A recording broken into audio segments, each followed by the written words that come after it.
Die liebe Schweiz, sie ist für die Deutschen tatsächlich eine Insel der Seligen, das Doppelte wie in Deutschland verdienen, nur einen Bruchteil der deutschen Steuern zu bezahlen. Was will man mehr? Allerdings hat die Schweiz auch Nachteile. Die Lebenskosten sind horrend hoch und auch mit der Mentalität der Schweizer kommt nicht jeder Deutsche so gut zurecht. Daher werde ich dir in diesem Video erklären, wie du in Deutschland wohnen kannst, die sehr günstigen deutschen Lebenshaltungskosten kombinieren kannst mit den Vorteilen der Schweiz. Das heißt, in Deutschland wohnen, in der Schweiz verdienen und in der Schweiz Steuern bezahlen. Apropos Schweiz, ich werde am 8. und 9. in Zürich sein mit dem Daniel und einer Reihe von anderen sehr interessanten Sprechern. Wir werden dort unser Plan B Seminar organisieren. Wenn du dich damit beschäftigst, ins Ausland umzuziehen oder dich schon mal darauf vorzubereiten, hier einen Plan B aufzubauen. Die Situation ist ja sehr volatil momentan in Europa und so mancher überlegt sich schon mal die Sachen zu packen oder wenigstens sich schon mal vorzubereiten. Wer weiß, was da noch alles kommt. Erst gestern sprach ich mit einem Mandanten, der mit seinen 19- und 20-jährigen Söhnen ins Ausland umzieht, um eine etwaige deutsche Wehrpflicht zu vermeiden. Viele mögen zwar Putin schätzen, aber dann an der Front in Russland zu kämpfen, das will man doch lieber nicht. Also am 8. und am 9. Juli bin ich in Zürich für unser Plan B Seminar. Da geht es dann um Wohnsitz im Ausland, zweite Staatsbürgerschaften, Citizenship by Investment, Vermögen im Ausland aufbauen, Gold und Edelmetalle im Ausland zu lagern, Konten und Depots im Ausland zu haben, Firmen im Ausland zu gründen und so weiter und so fort, um für den Fall der Fälle gerüstet zu sein und einfach wie durch eine Tür in ein neues Leben marschieren zu können. Wenn dich das interessiert, würde ich mich freuen, dich am 8. und 9. Juli 2024 in Zürich zu sehen.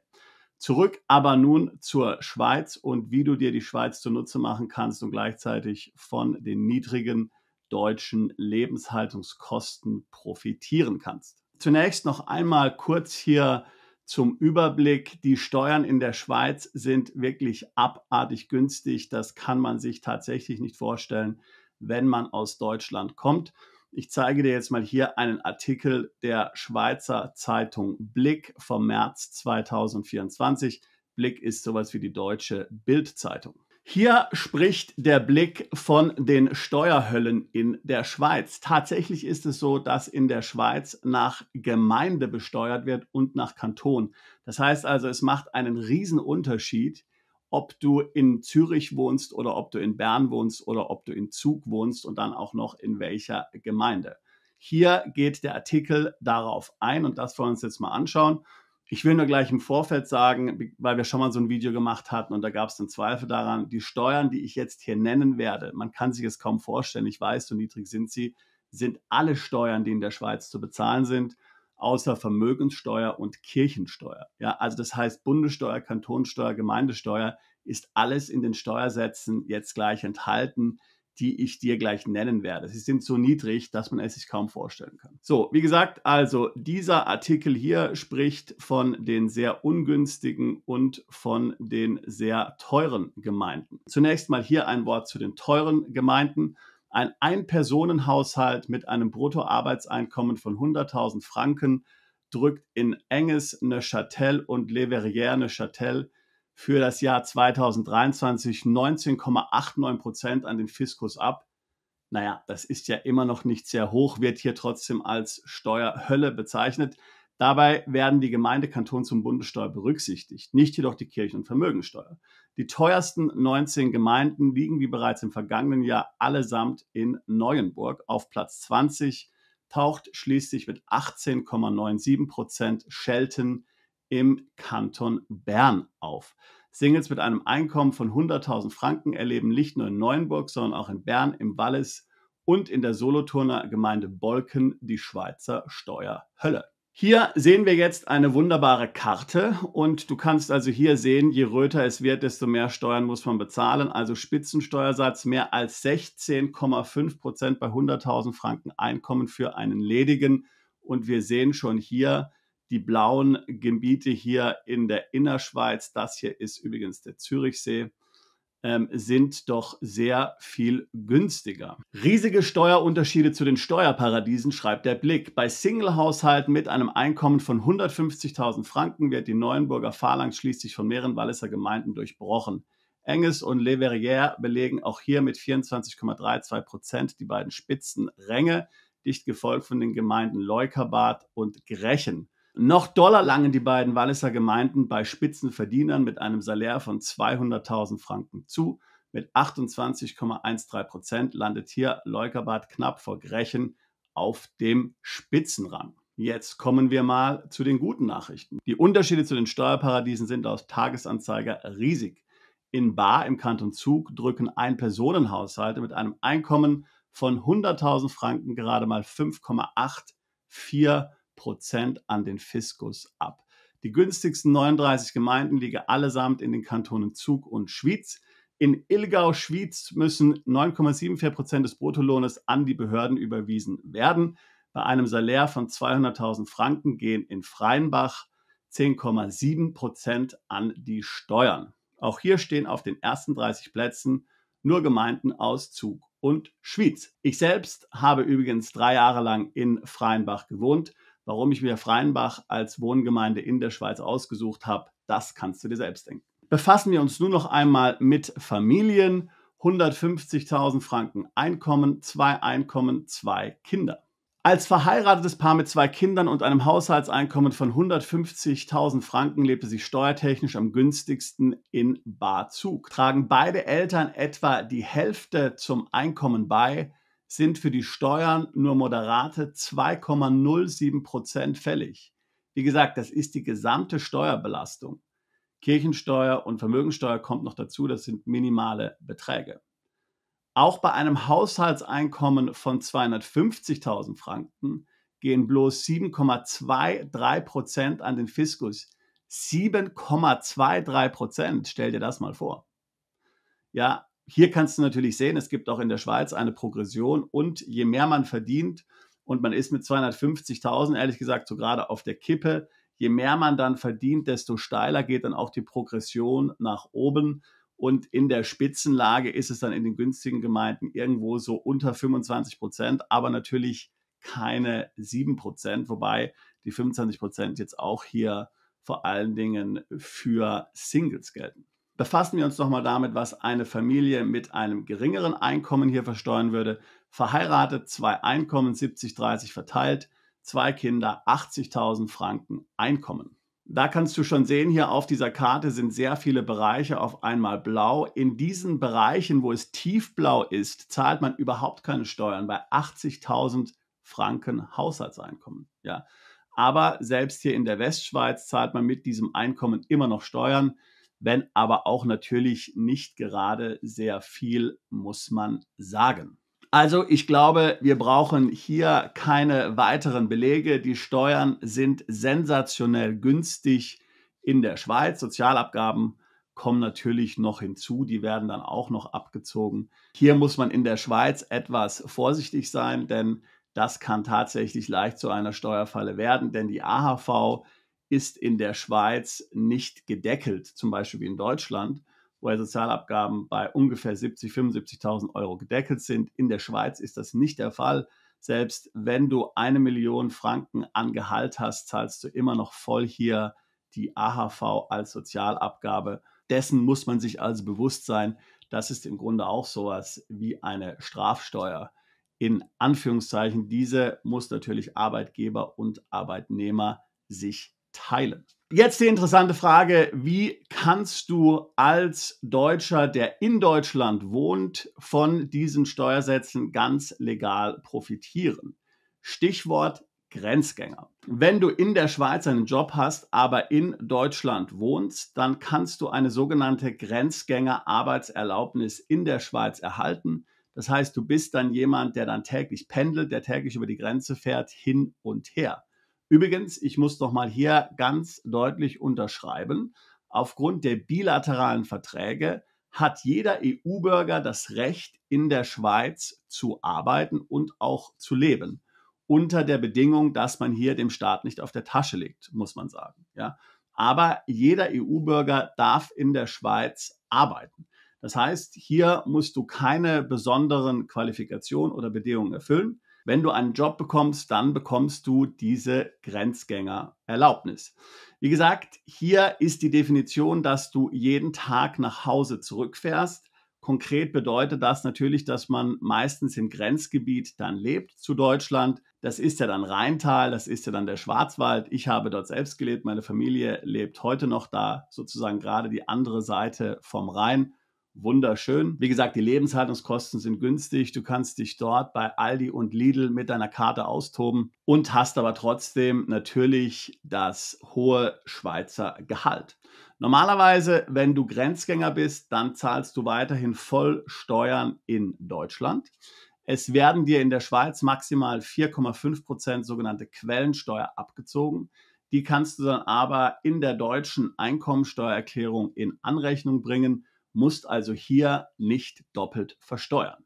Also jeder Grenzgänger, der letztlich in Deutschland wohnt, in der Schweiz arbeitet, profitiert schon mal davon, dass du sehr hohe Gehälter in der Schweiz bekommst und eben von den niedrigen Lebenshaltungskosten in Deutschland profitieren kannst. Normalerweise ergeben sich aber keine steuerlichen Vorteile. Du zahlst weiterhin Steuern in Deutschland. Jetzt kommt aber dieser Steuertrick, von dem ich dir erzählen werde. Ich habe den übrigens selbst genutzt. Ich habe ja, wie gesagt, auch mal in der Schweiz gewohnt, bevor ich in die Schweiz umgezogen bin, eben nach Freienbach im Kanton Schwyz, habe ich also im Grenzgebiet gewohnt und bin täglich dort gependelt hin und her. So, jetzt kommt der entscheidende Trick.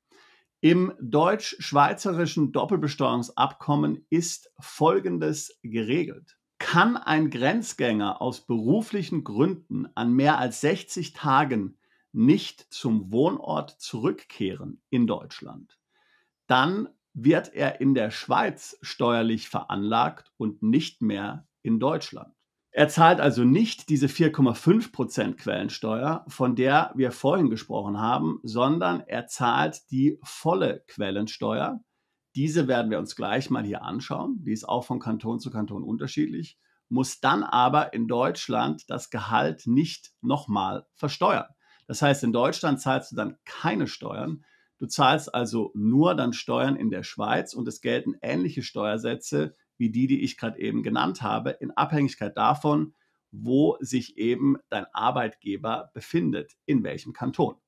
Also, ich sage es nochmal, wenn du an mehr als 60 Tagen nicht an den Wohnort zurückkehren kannst aus beruflichen Gründen, dann wirst du in der Schweiz steuerlich veranlagt. Die volle Quellensteuer kommt zum Abzug.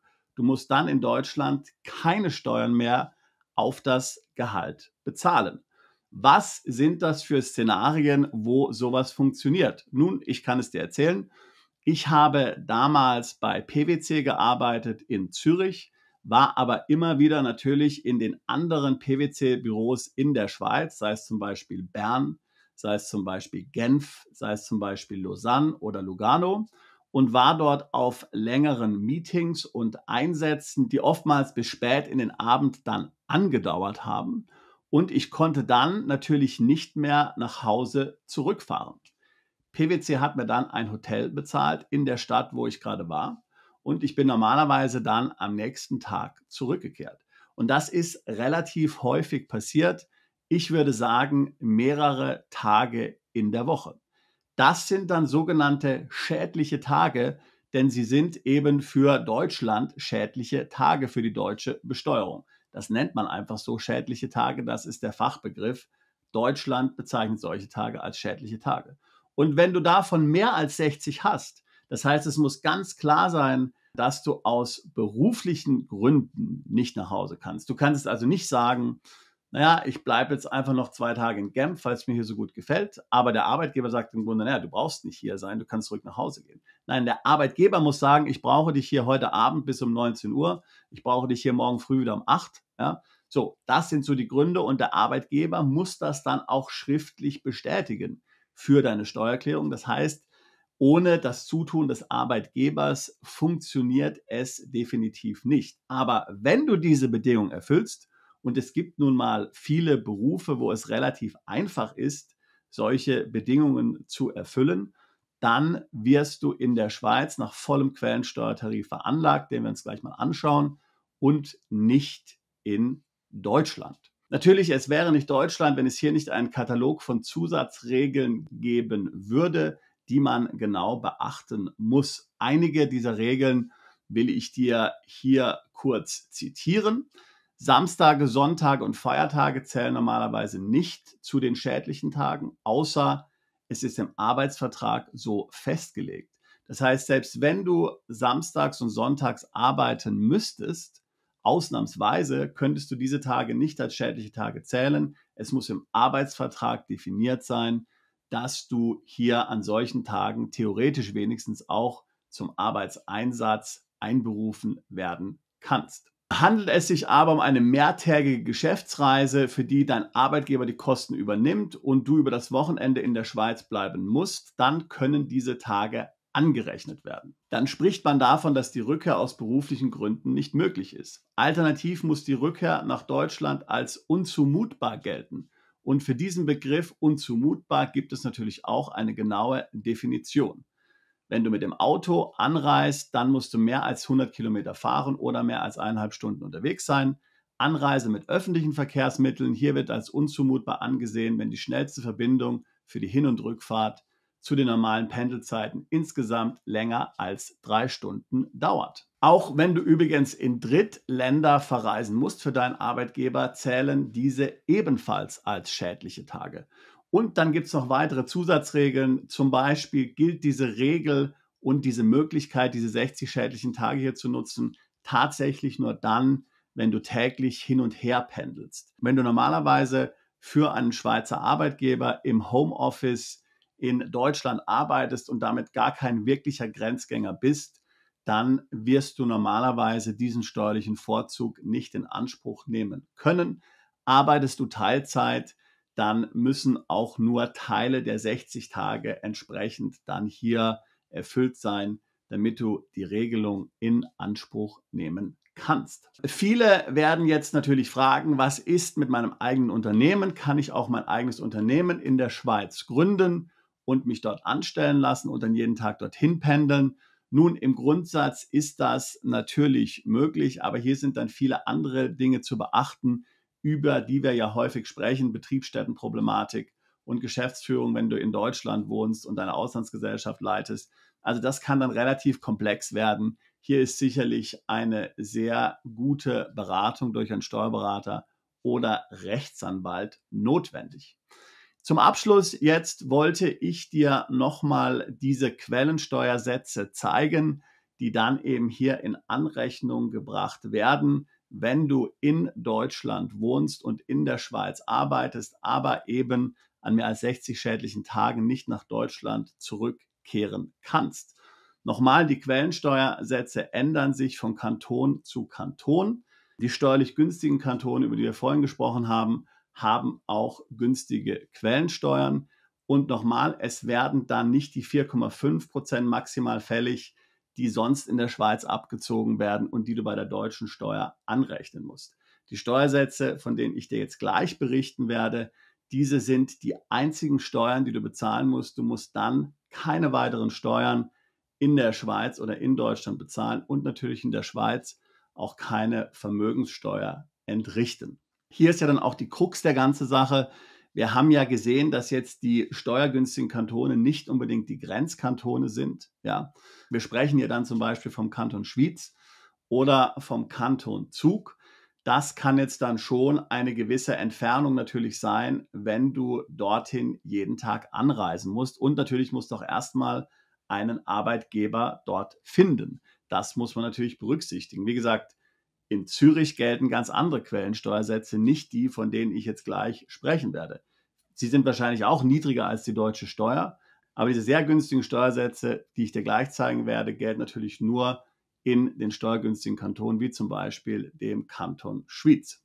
Also wir schauen uns das hier nochmal auf der Karte an, nur damit du dafür auch ein Gefühl bekommst, ja, wenn du hier jeden Tag vom deutschen Grenzgebiet, ich sage jetzt mal hier direkt von der Schweizer Grenze aus sozusagen in den Kanton Schwyz fahren würdest, nach Pfäffikon im Kanton Schwyz, dann wärst du schon jeden Tag mit dem Auto rund 1 Stunde, 20 Minuten pro Weg unterwegs. Ja.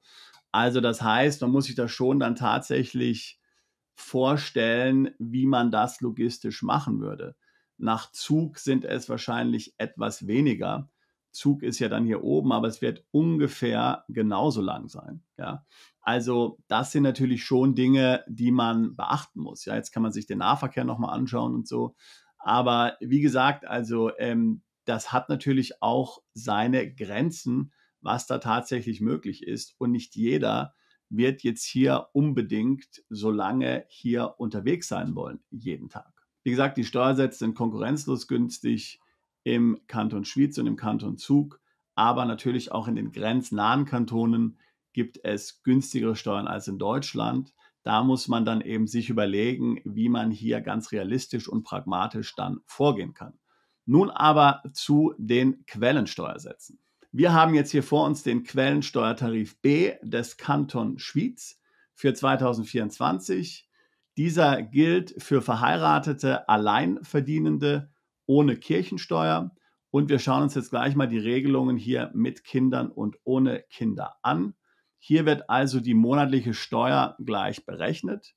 Hier siehst du den Betrag, den Verdienst und natürlich auch, welche Steuern zu zahlen sind, wenn du jetzt mehrere Kinder hast. Wir schauen uns jetzt mal hier die Situation mit 2 Kindern an, einfach um es zu verdeutlichen. Also das ist die 1, 2, 3, 4. Spalte hier von links. So, jetzt schau dir erstmal an, bis zu welchem Betrag man überhaupt keine Steuern bezahlt. Ja? Also schau auf die 4. Spalte. So, also du fängst an, Steuern zu bezahlen bei einem monatlichen Gehalt von 6.200 Franken. Der Franken ist ungefähr gleich wie der Euro momentan. Also bei einem Gehalt von 6.200 Euro zahlst du letztlich Steuern, ja, mit 2 Kindern. Und du zahlst dann 3 Franken Steuern, 0,05%. Jetzt scrollen wir doch mal runter zu ungefähr 10.000 Franken im Monat. 120.000 Franken im Jahr, das entspricht also auch 120.000 Euro so ungefähr. Da liegt die Steuer mit 2 Kindern bei 2,8%. 2,8%. Du zahlst 281 Franken an Steuern. Wahnsinnig. Jetzt scrollen wir runter und schauen uns mal den Betrag an für 20.000 Franken. Mit 2 Kindern liegst du bei 9,5% Steuern. Du zahlst 1900 Franken Steuern im Monat. Also du kannst hier sehen, hier gibt es sehr günstige Steuersätze. Dann geht natürlich die Progression, wie ich es dir vorhin schon gesagt habe, nach oben. So, schauen wir uns mal an, was man bezahlen würde bei einem Einkommen von 40.000 Franken im Monat. Dann wären wir so ungefähr bei 500.000 Euro.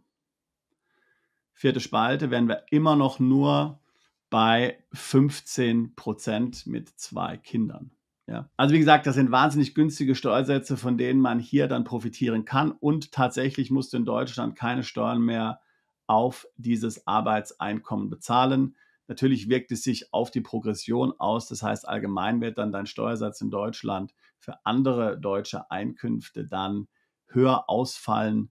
Aber du musst keine Steuer mehr bezahlen auf dieses Einkommen. Hier siehst du, es lohnt sich tatsächlich darüber nachzudenken, kannst du vielleicht in der Schweiz arbeiten, würdest du dort eine Arbeitsstelle finden, aber in Deutschland wohnen bleiben. Da können sich sehr interessante Konstellationen daraus ergeben.